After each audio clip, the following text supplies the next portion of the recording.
12월 24일 금요일 뉴송아의 온라인 큐티를 시작하겠습니다. 오늘 큐티의 본문은 디모데후서 1장 9절부터 18절까지의 말씀이고요. 제가 오늘 읽은 말씀은 14절 한 절의 말씀입니다.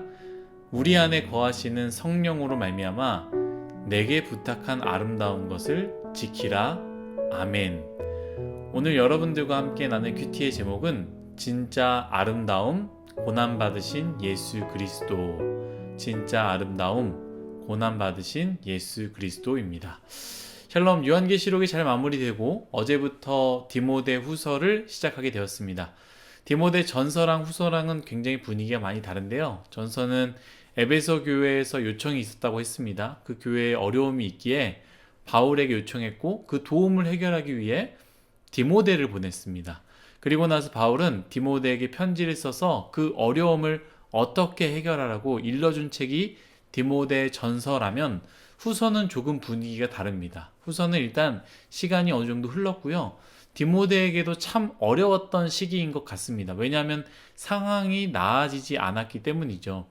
에베소 교회도 마찬가지고 로마의 핍박도 마찬가지고 심지어 정신적인 지주였던 사도 바울이 풀리기는커녕 더 좋지 않은 상황으로, 또 많은 그리스도인들이 바울이 저렇게 고난받는 것으로 실망하며 부끄러워했던 사람들도 생겨나는 상황이었다라는 것이죠. 그때 바울이 개인적으로 디모데에게 격려와 위로를 하기 위해 다시 힘을 낼 수 있도록 쓴 책이 바로 디모데 후서입니다. 오늘 제가 말씀을 여러분들과 함께 읽었던 부분이 바로 14절 바울의 부탁인데요. 제가 한 번 더 읽겠습니다. 우리 안에 거하시는 성령으로 말미암아 내게 부탁한 아름다운 것을 지키라. 아멘. 예전에 제가 골목식당을 참 재미있게 보기도 했고요. 보면서 많은 것들을 깨달았던 부분들이 있는데요.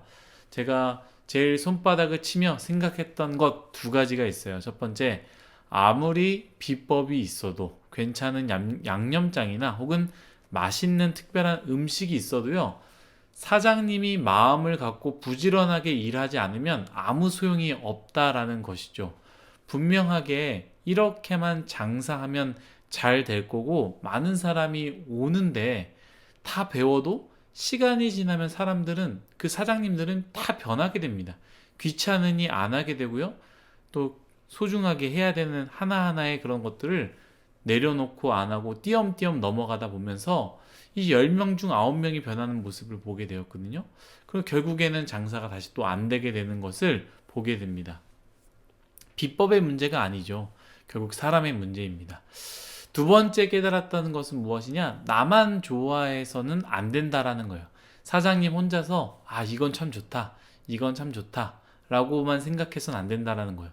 보편적으로 맛있다라는 것이 필요하다라는 것이죠. 분명히 색다른 맛이고 자부심이 있어서 많은 사람들이 호가 있지만, 반면에 불호가 또한 많으면 안 된다라는 것이죠. 일단 대중적인 맛, 보편적으로 맛있다라고 하는 것이 필요하다는 것이죠. 제가 여기서 이야기했냐면, 이 두 번째 보편적으로 맛있다라는 그 표현을 가지고 오기 위해서 좀 설명을 했는데요. 이처럼 아름답다라는 단어를 우리가 생각할 때 각각 사람마다의 차이가 있지만 보편적으로 생각하는 아름다움이 있을 것입니다. 물론 각각 다 다를 수 있어요. 하지만 대부분 이 정도면 이쁜 거야, 이 정도면 아름다운 거야 라고 말할 수 있는 그 아름다움의 선이 있다라는 것이죠. 오늘 바울은요, 그 아름다움에 대중적이지도 않고 전혀 반대되는 상황을 붙여놨습니다. 상상하거나 혹은 이 정도면 괜찮겠지, 어느 정도 이해할 수 있는 부분이 아니라 생각할 수도 없는 그 상황에 이 아름다움이란 단어를 붙였다라는 것이죠. 무엇입니까? 바로 복음과 함께 고난받는 것, 그것이 바로 바울에게는 아름다운 것이라 설명하고 있다라는 것이죠. 어제 큐티 때 기억나십니까? 하나님이 주신 마음은 두려운 마음이 아니요 능력과 사랑과 절제의 마음이니 너는 복음과 함께 고난을 받으라 라고 했던 게 어제의 메시지였습니다.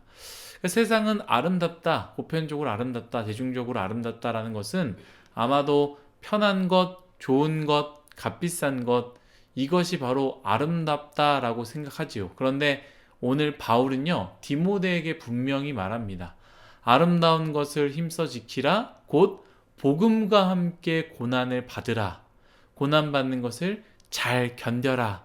라는 것이 바로 아름답다라는 것이죠.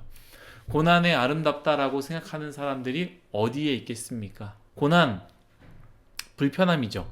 고난, 힘듦이죠. 고난, 고통이고, 고난, 어려움, 이것입니다. 이것은 아름다움이 아니라 일반적인 사람들에게 보기도 싫기도 하고 견디기도 어려운 것이기도 합니다.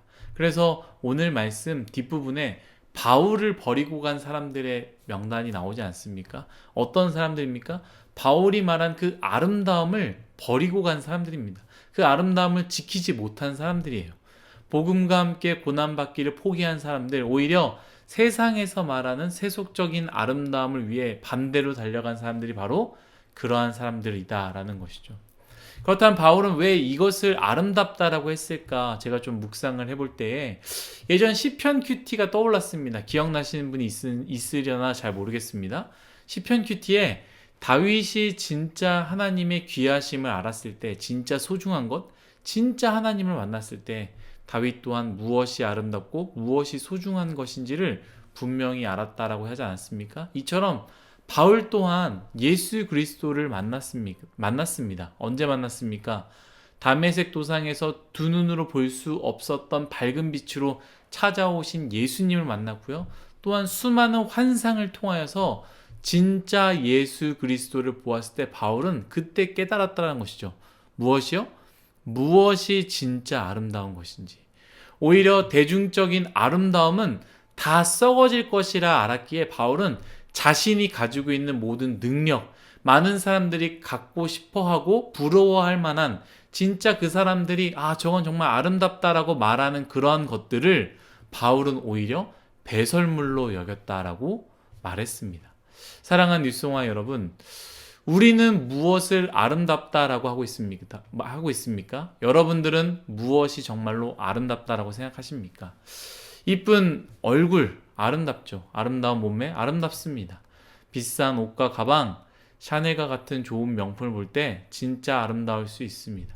좋은 말과 언행들, 행동들, 품격과 학식, 이런 것들 또한 아름다움이라고 말할 수 있습니다. 그런데 오늘 말씀에서 바울은 그것이 아니라 모두가 동의하지 않는, 모두가 맞습니다라고 하지 않는, 오히려 두 눈 뜨고 보지 못하는, 고통이라고 생각하는 고난을 받는 것을 아름답다라고 이야기합니다. 여기서 고난은 사람마다 다 다를 것입니다. 그러나 주님을 위해 무언가를 희생하는 것, 주님을 위해 작은 것을 내려놓는 것, 이것 또한 아름다움이라 말할 수 있습니다. 복음을 위해서 양보하는 것, 복음을 위해서 옆 사람에게 혹은 팀 사람들에게 커피를 돌리는 것, 복음을 위해서 밥값을 내는 것, 이것 또한 아름다움이라고 말할 수 있다라는 것이죠. 믿는 자들에게는 아름다움이 완전히 다른 것입니다. 진짜 아름다움은 보암직하고 먹음직한 것이 아름다움이 아니라 진짜 아름다움은 예수 그리스도이시고 그 예수 그리스도는 우리를 위해 고난받았다라는 것을, 그리고 심지어 우리를 위해 죽임당하셨다라는 것을 기억합시다. 그것을 알고 깨닫고 기억할 때, 그리고 그것을 붙잡을 때에 진짜 아름다운 것이 이것이구나. 여러분 그걸 깨닫게 될 것이고요. 그 아름답다라고 생각하는 그것을 붙잡고 지켜내시기를 간절히 바라겠습니다. 여러분 복음과 함께 고난 받으십시오. 그것이 가장 아름다운 것입니다. 기도하겠습니다.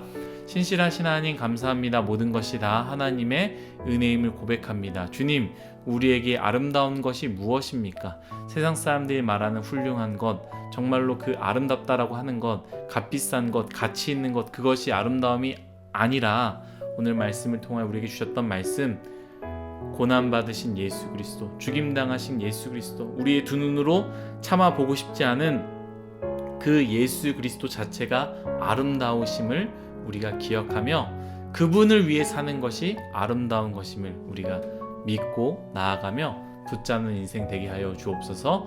감사함이 예수님의 이름으로 기도드렸습니다. 아멘.